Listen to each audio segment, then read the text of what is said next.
पहली बार 2018 में 16 में आए, हमने क्या कहा, हम ग्राम सभा पे काम करेंगे। लोगों के बीच में दौड़ पड़े ग्राम सभा का, लेकिन हमारे नेता गए ग्राम सभा भूल गए। क्या लाए कि पार्टी को कैसे आगे बढ़ाए, उसके लिए कमेटियां बनाओ, कहा नहीं कहा। और हमारे कुछ साथी भी ऐसे थे बुद्धू, जो उसके पीछे ये बनाओ वो बनाओ, इस समाज को तोड़ने का काम कर रहे हैं, नहीं कर रहे। इसलिए आप सब समझ जाना, हमारी जो रूढ़िगत ग्राम सभा है, उस ग्राम सभा के माध्यम से हमारे हक अधिकार की लड़ाई लड़नी पड़ेगी। आपने देखा, कहा 2018 से लगा के हमको कौन सा हक अधिकार मिल गया, बताओ हमको। हम जब से इस बेल्ट के अंदर ताकत से मजबूती के साथ राजनीति में आए, तो राजनीतिक पार्टियां, दूसरी पार्टियों ने भी सोचा हमें हक अधिकार देना बंद कर दिया। हमारे से जो लेना था वो छीन लिया, हमारे से हमारी एमपीसी चली गई, हमारे से अभी नगर पालिका का भी बात चल रही है, नहीं चल रही है, उसको भी हाईकोर्ट में जाके लड़ा, तब जाके हुआ। किसी नेता ने नहीं लड़ी है ये लड़ाई, किसी नेता के भरोसे मत रहना। इस समाज को आगे ले जाना है तो आपको ले जाना पड़ेगा, बाकी किसी पार्टी के भरोसे ये समाज नहीं चलने वाला। ये चलने वाला है तो ये रूढ़िगत ग्राम सभा के जो मुखी हैं, इन मुखियों को वापस जिंदा करना पड़ेगा। और जो ये नए युवा नेता, नए साथी बैठे हुए हैं, अब की बार आप लोगों को सभी पार्टियों को लाते मारने की जरूरत है, क्योंकि हमने देख लिया, हर को देख लिया।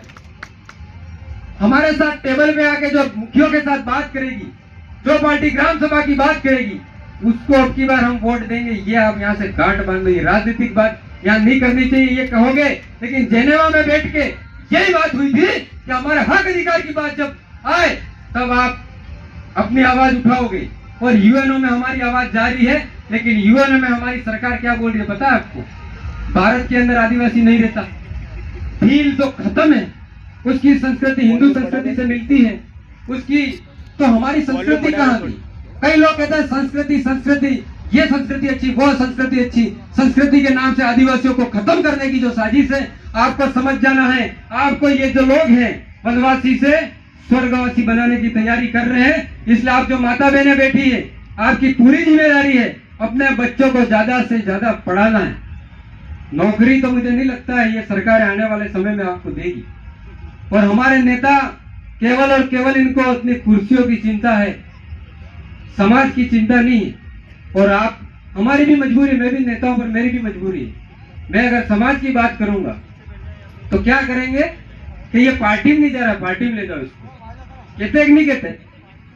तो इस पार्टियों में कुछ नहीं रखा है। इसलिए आपको समझ जाना है और आपके गांव की ग्राम सभा को मजबूत करना है। अपने अपने बच्चों को, मैं देख रहा हूँ कई एक्सीडेंट हो रहे हैं।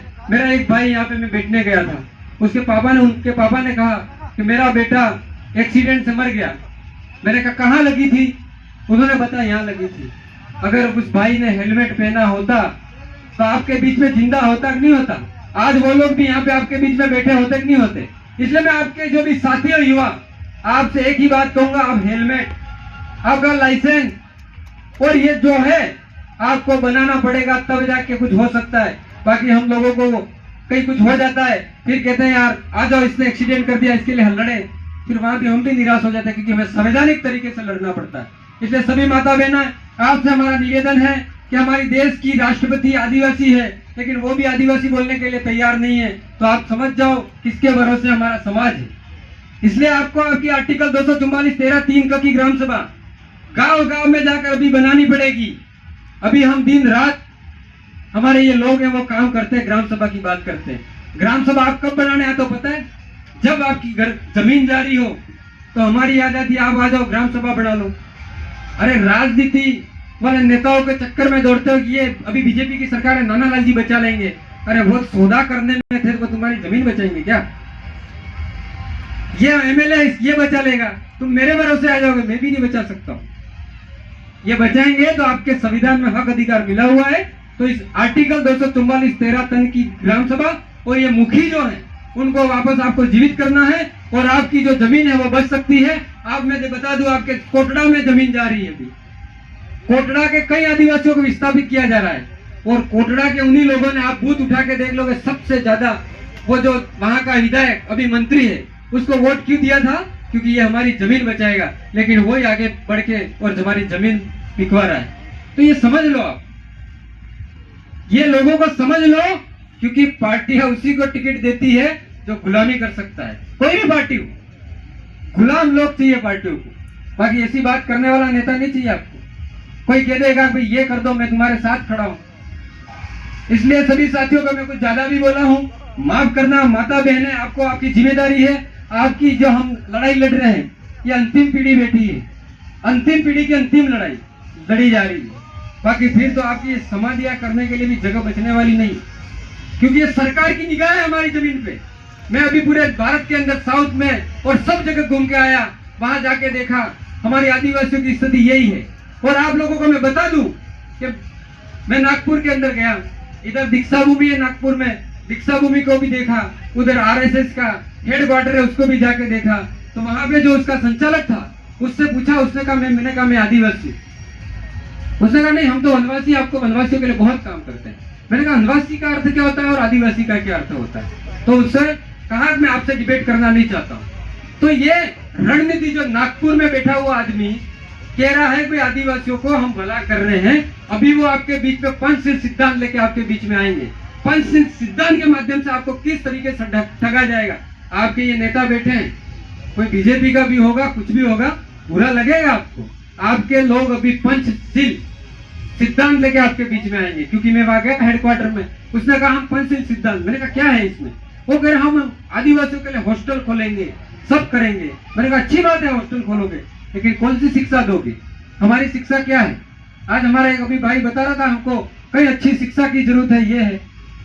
तो वो लोग कैसी शिक्षा लेके आने वाले हैं? शिक्षा का निजीकरण होने वाला है। तो इसलिए इस सभी बातों को आपको ध्यान में रखना है। आप जाग जाना। और ये जो युवा साथी हैं, एक दिन के लिए रैली मत करना। जो आज दिल्ली में आपने देखा था, सरकार को हिला दिया कि नहीं हिला दिया? आप अगर ये भीड़ आपके हक अधिकार के लिए अगर कलेक्टर या कहीं बैठ जाओ, तो आपका हक अधिकार मिल सकता है कि नहीं मिल सकता है? बिल प्रदेश का सपना पूरा हो सकता है कि नहीं हो सकता है? लेकिन हम तो 9 अगस्त के दिन खाली नाचने आ रहे हैं। ये नाचने का दिन नहीं है, हमारे संवैधानिक हक अधिकार बचाने का दिन है। और मैं उन साथियों को धन्यवाद दूंगा जिन्होंने कम टाइम के अंदर, बहुत कम टाइम के अंदर इस कार्यक्रम को सफल बनाने के लिए। और मैं उन हमारे वडीलों को भी धन्यवाद दूंगा।